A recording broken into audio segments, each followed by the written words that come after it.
ሰላም የክሱ አካዳሚ ቤተሰቦች እንዴት ናችሁ? ሰላም ናችሁ ወይ?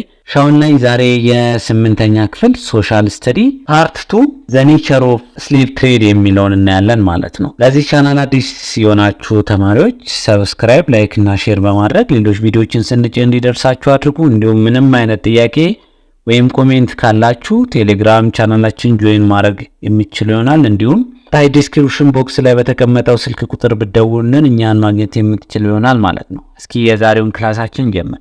ዘ ኔቸር ኦፍ ስሌቭ ትሬድ የሚለውን ነው የምናየው። ፓርት 1 ላይ ስሌቨሪ ምንድነው፣ ስሌቭ ምንድነው፣ እንደገና ሜን አክተርስ ኦፍ ስሌቨሪ የሚለውን በደንብ ለማየት ሞክረናል። እስኪ ዛሬ ዘ ኔቸር ኦፍ ስሌቭ ትሬድ ምንድነው፣ ኔቸሩ ምን ይመስል ነበር፣ በምን አይነት ወይ ነበር። መጀመሪያው ኢን አፍሪካ ነው። በአፍሪካ ምን ይመስላል? when a person was captured in the interior and dispatched to the coast for sale, it marked the beginning of a short remaining life of terrible humiliation and suffering ነው የሚለው። ምንድነው? አንድ ሰው በውስጠኛው ክፍል ተይዞ ለሽያጭ ወደ ባህር ዳርቻ በሚላኩበት ሰዓት የሰዎቹ ህይወት አጭር ጊዜ የቀረውና እንደገና በህይወታቸው ውስጥ የአስከፊ የመዋረድ ነገር እንደገና ደግሞ ብዙ ስቃይ የበዛበት ህይወት በላይፋቸው ሀፕን እንደሆነ ይገነዘቡ ነበር ነው የሚለው። እንደገና slaves were no longer treated as human beings but rather as property like domestic livestock። በዛ ሰዓት እነዚህ ባሪያዎች እንደ ሰው ሳይሆን እንደ ንብረት እንደ ፕሮፐርቲ ነበር የሚታዩት ማለት ነው። እንደገና እንደ ዶሜስቲክ ላይቭስቶክ እንደ የቤት እንስሳ እንደ ከብት ይቆጠሩ ነበር ማለት ነው። በዛ ሰዓት እንደዛ ነበር የሚታዩት ማለት ነው። they were not treated as human being ማለት ነው። they were chained together and marched to the coast where they were locked up in wooden cages to wait the arrival of the next European trading ship ነው። ምንድነው? በዛ ሰዓት በሰንሰለት ታስረው ወደ ባህር ዳር ነበር የሚወስዷቸው ማለት ነው። እንደገና ደግሞ የአውሮፓ ንግድ መርከብ እስኪመጣ ድረስ በእንጨት ቤት ውስጥ ታስረው ያቆዩአቸው ነበር ነው የሚለው። they were the stripped naked men and women together and examined minutely to see if they were fit, strong and healthy ነው የሚለው። እንደገና ወንዶችና ሴቶች አንድ ላይ ራቁታቸውን በማድረግ እናም ደግሞ ጤናማና ጠንካራ መሆናቸውን ለማወቅ በሾርት ሚኒት በደቂቃ ምርመራ ይደረግላቸው ነበር ነው የሚለን። one still had been ended between Africa and European slave merchants the most terrible part of their voyage began ነው የሚለን። ምንድነው? በአፍሪካና በአውሮፓ ሀገራት የባሪያ ነጋዴዎች መካከል ስምምነቱ ከተጠናቀቀ በኋላ በጣም አስከፊው ነገር የጉዞ ሁኔታ ነበር ማለት ነው። ምክንያቱም እንደ ዕቃ ነበር እዛ በመርከብ ውስጥ ተጭነው የሚሄዱት ማለት ነው። እነዚህ ስሌቨሪዎች ማለት ነው። ሚድል አካባቢ አፍሪካ ካየን ሚድል ፓሴጅስ ከለኛው መተላለፊያ አካባቢ ደግሞ እዛ ላይ ደግሞ እንዲህ ነበር ስሌቨሪ የሚካሄደው። on the board ship they were chained together in rows and forced to lie specially constructed decks which were arranged like shelves barely half a meter one above the other ነው የሚለው። ምንድነው? በመርከቧ ተሳፍረው በአንድ ላይ በሰንሰለት ታስረው በልዩ ሁኔታ በተሰሩ እነዚህ ዳክ አቀማመጥ እንዳለው እንደ ሳጥን ነገር ሆኖ እንደ አልጋ ነገር ሆኖ እዛ ላይ ነበር የሚያስተኛቸው ማለት ነው። እንዲተኙ ይደረግ ነበር ማለት ነው፣ እዛ እንጨቱ ላይ ማለት ነው። this made it impossible for a person to sit up and straight or to move freely ማለት ነው። ይህም አንድ ሰው ቀጥ ብሎ እንዲቀመጥ ወይም እንዲተኛ እናም በነፃነት መንቀሳቀስ አይችልም ነበር ማለት ነው። እዛ የሆነ በእንጨት የተሰራ እንደ አልጋ ውስጥ ነበር የሚከቷቸው ማለት ነው። they lay like this for weeks on end, suffering in the stretch of their own extract and urine and given barely enough food and water to keep them alive። ይሄኛውም በጣም እየተሰቃዩ ነበር የሚኖሩትና ለሳምንታት ያህል በዚህ መልኩ ተኝተው ሽንታቸውን እንኳን በስነ ስርዓት ወጥተው መሽናት አይችሉም ነበር ማለት ነው። በጣም ይጨቁኗቸው እንደነበር ነው የሚያሳየን። እየተንቀሳቀሱ በህይወት እንዲቆዩላቸው በቂ ምግብና ውሃ ግን ይሰጧቸው ነበር፣ ግን በጣም ሰፈር ያደረጉ ነበር ማለት ነው። ዙዛ ዴድ ዌር ሲምፕሊ ስሮን ኦቨር ቦርድ ነው።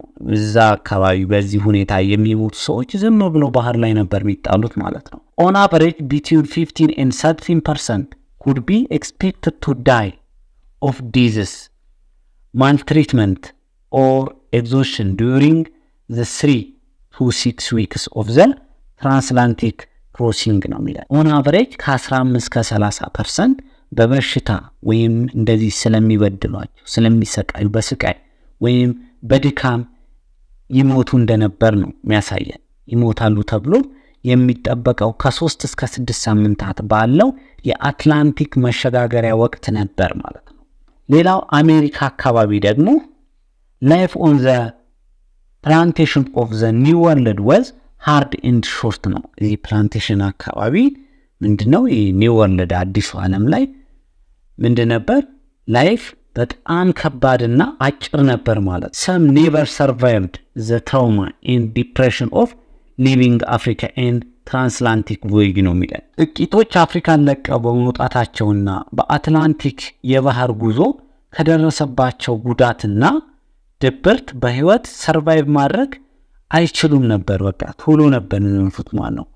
1/3 of the population died within the first 3 years and few survived beyond 10 years ማለት ነው። እነዚህ ከአፍሪካ ከሄዱ በኋላ በመጀመሪያዎቹ 3 ዓመታት ውስጥ ህዝቡ 1/3 የሞቱ ሲሆን ጥቂቶቹ ደግሞ ማክሲመም ከ10 ዓመት በላይ ሰርቫይቭ ማድረግ አይችሉም ነበር። ለዚህም ዋነኛው ምክንያት main cause of this were under feeding and overworking ነበር። ምክንያቱም አመጋገባቸው ሁኔታ በጣም ፑር ነበር፣ እንደገና ከአቅም በላይ ስራ ይሰሩ እንደነበር ነው ይነግረን ማለት ነው። ሌላው ትራያንጉላር ትሬድ ነው።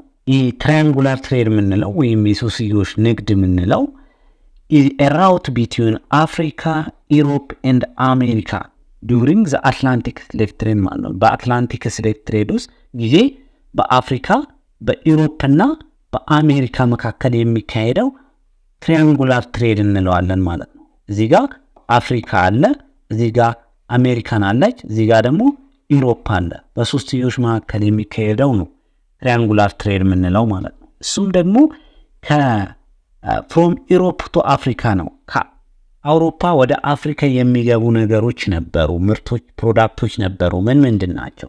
a single ship setting out from Europe completed 3 main stages in its voyage ማለት ነው።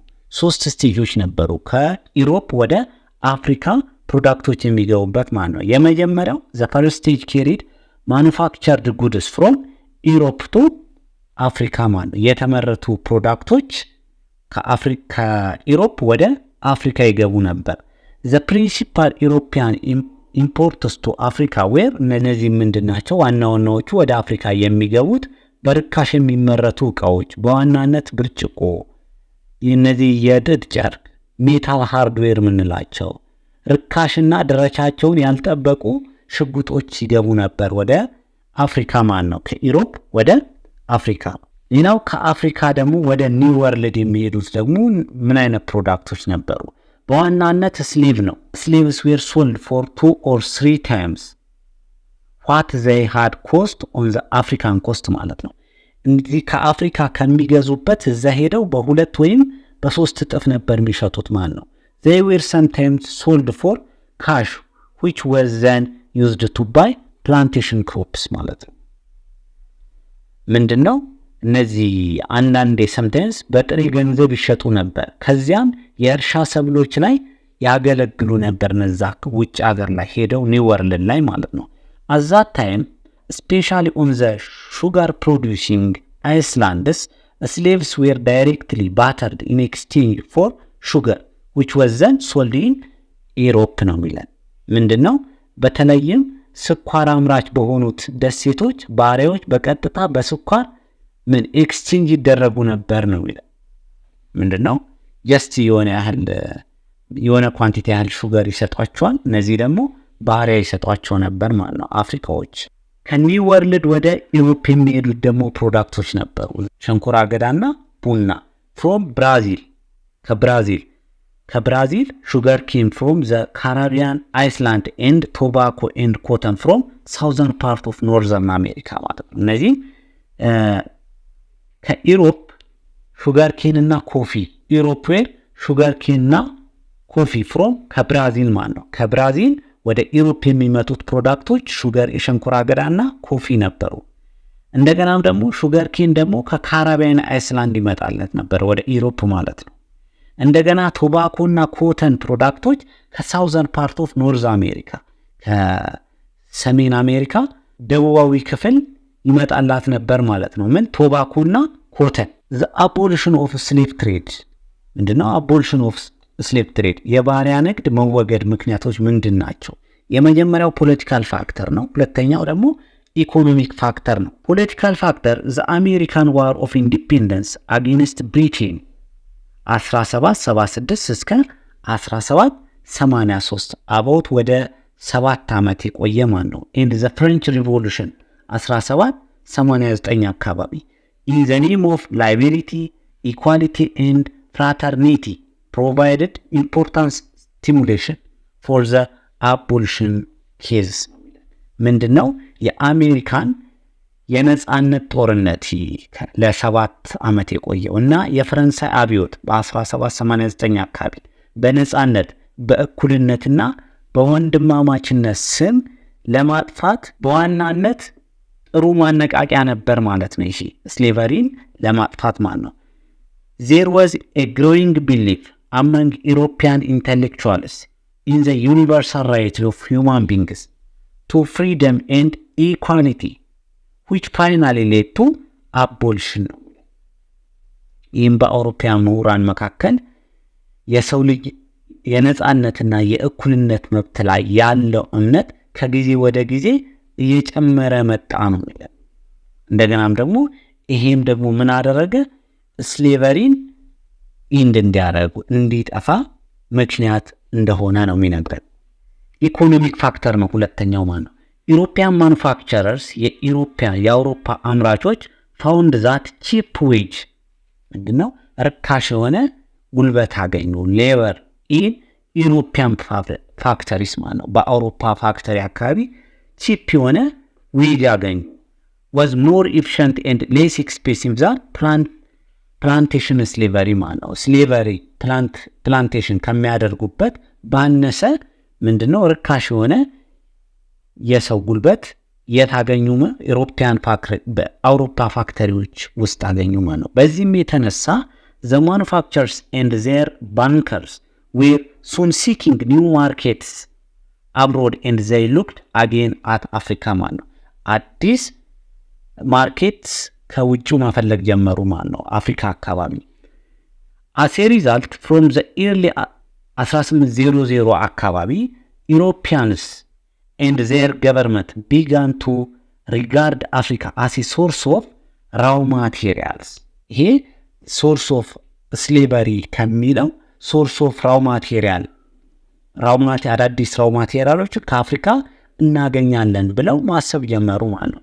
and a market for manufacturing goods rather than simply as a source of slave labor. ማኑፋክቸሪንግ ጉዶችም አፍሪካ እናገኛለን ብለው ሐሳባቸውን ሽፍት አደረጉ ማለት ነው። ሌላው ስሌቭ ሬዚስታንስ ነው። ምንድነው? ተቃውሞ ደግሞ የባሪያዎች ደግሞ ተቃውሞ ተፈጠረ። from the very beginning of slave trade captive Africans had to make the best of their ability and resisted their enslavement ነው የሚለው። ምንድነው? ከባሪያ ንግድ መጀመሪያ ጀምሮ ምርኮኞች አፍሪካውያንን አቅማቸውን ተጠቅመው ባሪያነታቸውን መቃወም እንደነበረባቸው ነው የሚነግረን። እንደገናም ደግሞ መቃወም ጀመሩ። their attempts were often disparate and almost suicidal ነው የሚለን። ምንድነው? በተለያዩ የባሪያ ሙከራቸውን ብዙ ጊዜ ተስፋ አስቆራጭና ራስን ማጥፋት ነበር። ራሳቸውን ያጠፉ ነበር። እንደገና የሚሞክሩት ነገር ደግሞ አይሳካላቸውም ነበር ማለት ነው። as an example of successful early revolt and resistance occurred in the French Iceland colonial of ሴንት ዶሚንግ፣ ሞደርን ሃይቲ በተለያዩ የባሪያ ባለቤቶች እርሻ ቦታዎች አመጾች የተለመዱ ነበር ማለት ነው። እዛ አካባቢ ፕላንቴሽን አካባቢ ማለት ነው ያመጹ ነበር፣ በግሩፕ የሆኑ ነበር እነዚህ ስሌቨሪዎች ማለት ነው። የተሳካ ቀደምት አመጾችና ተቃውሞዎች ለምሳሌ በፈረንሳይ ደሴቶች ቅኝ ግዛት ሴንት ዶሚንግ የአሁኗ ሄይቲ በምንላት አካባቢ እዛ አካባቢ ብዙ ሪቮልት ይከሰት ነበር ማለት ነው። under the leadership of two Saint Louverture, the slave of Saint Domingue rose against and killed their white French masters in 1791 and established the independent Republic of Haiti in 1803 ነው የሚለው ምንድነው? በቱ ሴንት ሎቨርቸር መሪነት የቅዱስ ዶሚኒክ ባሮች በ1791 ነጭ የፈረንሳይ ጌታቸውን ገድለው በ1803 ነፃ የሆነችውን የሄይቲ ሪፐብሊክ አቋቋሙ ነው የሚለው። እንደገና 80s and early 19th centuries frequent slave revolts made the institution of slavery increasing unsafe and expensive to maintain ነው የሚለው። በ18ኛውና በ19ኛው መቶ ክፍለ ዘመን መጀመሪያ ላይ ተደጋጋሚ የባሪያ አመጾች ይከሰቱ ነበር። ተደጋጋሚ የሆኑ ተቃውሞዎች፣ ረብሻዎች ይነሱ ነበር ማለት ነው። ይህም ደግሞ በጣም የሆነ ሴፍ አልነበረም፣ ኢንቫይሮንመንቱን ሴፍ አያደርገውም ነበር ማለት ነው። እንደገና ለመቆጣጠርም በጣም ከባድ ነበር ነው የሚለን። ኦኬ ተማሪዎች የዛሬውን ክላሳችን እዚህ ላይ እንጨርሳለን። ኔክስት በሌላ ቪዲዮ እስክንገናኝ ድረስ መልካም ጊዜ ይሁንላችሁ።